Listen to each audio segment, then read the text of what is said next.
Welcome to the Fly with the Guys YouTube channel, where we inspire new pilots and help them along the way. We recently taught you radio basics and air traffic control communications, but now we're going to teach you how to apply them. Some Class D airspace coming up.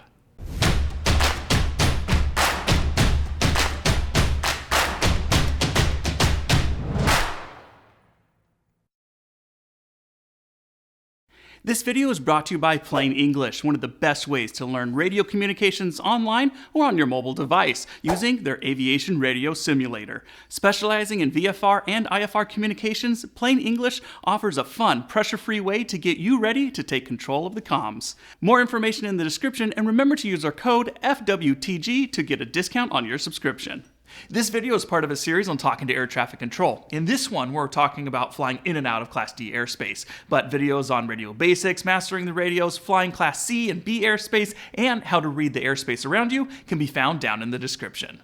In comparison to Class B and C airspace, Class D is the runt of the group. It's usually reserved for smaller airports with enough traffic to warrant a tower, and is where airport radio communications really start. So today, we're going to go and fly in and out of some Class D airspace at Deer Valley Airport in Phoenix, Arizona, to show you guys what it's like.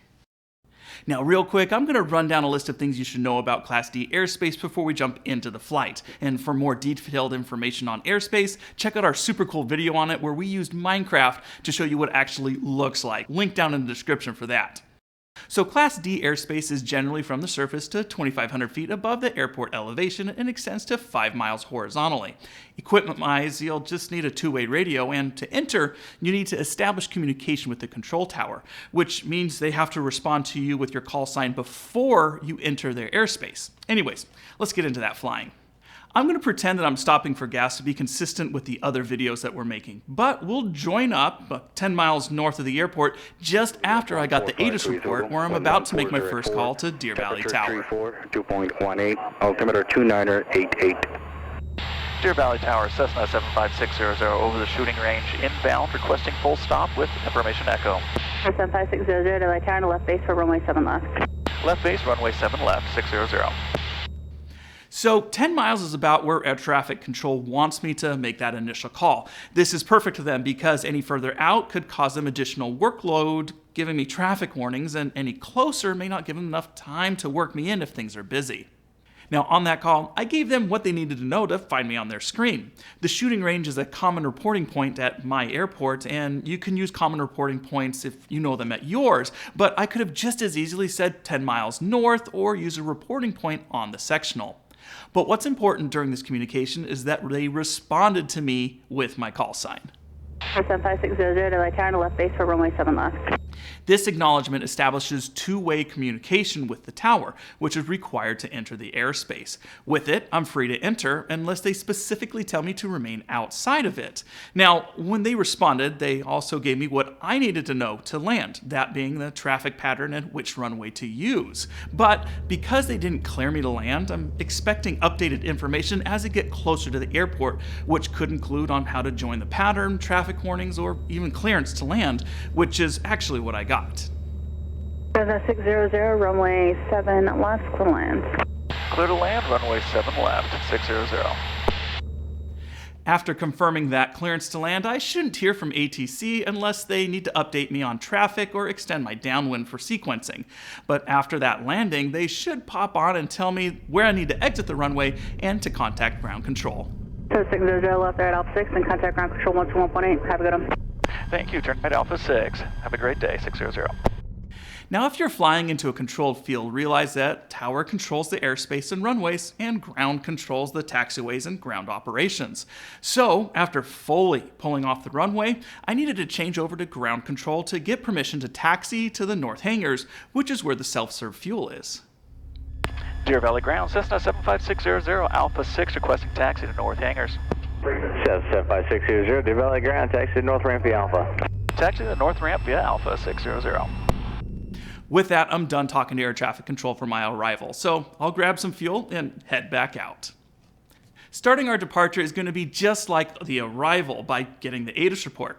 Even though we're within the hour and the ATC report shouldn't have changed, we check it anyways because we still have to let air traffic control know that we have it when we make our initial call to taxi. Deer Valley Ground, Cessna 75600, Romeo 8, requesting taxi, northwest departure with Echo. Cessna 75600, Deer Valley Ground, taxi northwest, run up area via Alpha, to advise run complete. Will advise run-up complete, taxi northwest run-up area via Alpha, 75600. In my situation, I was told to taxi to the run-up area, and at this airport, the north run-up areas are non-movement areas. So to get back on the taxiway and over to the runway, I'll have to let ground control know I've finished my run-up. Otherwise, I would have just taxied to the end of the runway and done my run-up there or at the intersection I was assigned to go to. Deer Valley Ground, Cessna 75600, run-up is complete. Cessna 600, runway 7 left, taxi via Alpha, Alpha 4. Taxiing via Alpha to Alpha 4, runway 7 left, 600. Now that I'm holding short of the runway, I need to switch back over to tower for clearance to depart because I'm wanting to use the runway and airspace. And we've already talked about the difference between that, so. Deer Valley Tower, Cessna 75600, holding short, 7 left, ready for departure. 75600, Deer Valley Tower, fly straight out, runway 7 left, clear for takeoff. Fly straight out, runway 7 left, cleared for takeoff, 600. And once I have that clearance, I can take off, following any additional instructions they give me on that course. But I still need to listen and comply with any additional instructions, which would usually consist of traffic warnings and frequency changes. 600, frequency change approved, stamp. Frequency change approved, 600, thank you. But if you've already left the airspace, either vertically or horizontally, and they haven't given you a frequency change, you can just change frequencies. I mean, you could request one, but you're out of their airspace and they really don't care anymore, especially if they're busy. All right, that's it for getting in and out of Class D airspace. Now, you could have all kinds of different instructions to comply with depending on the airport, where you're at on the airport, or even inside of its airspace. But that was just the basics of what you can expect. Now, just for fun, we asked a bunch of Class D controllers for things they wish pilots knew that could make things easier for everyone, and these are the top 3 things that they came up with. Always confirm runway assignments in your readbacks. Basically, if they say a runway number, you need to say it too. Give correct position reports, and I've been guilty of this one, but take your time, know where you are, and give your correct position. This keeps them from having to search for you all over their screen or have you ident, which takes up more time. And last, if you're lost or confused, speak up. Let them know sooner than later.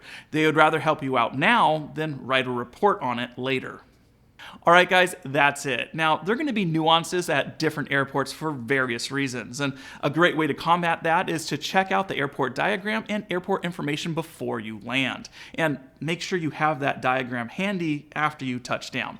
Anyways, this should help you get in and out of Class D airports. Hey guys, thanks for watching the video, and if you liked it, go ahead and throw it a like and consider subscribing. We make great content like this all the time to help you out, which you can check out over on our channel page. And if you really liked it, consider supporting us to help us make more great videos, because flying ain't cheap. Ways to do that can be found down in the description. Anyways, as always, share aviation wherever you can, and we'll see you in the next one.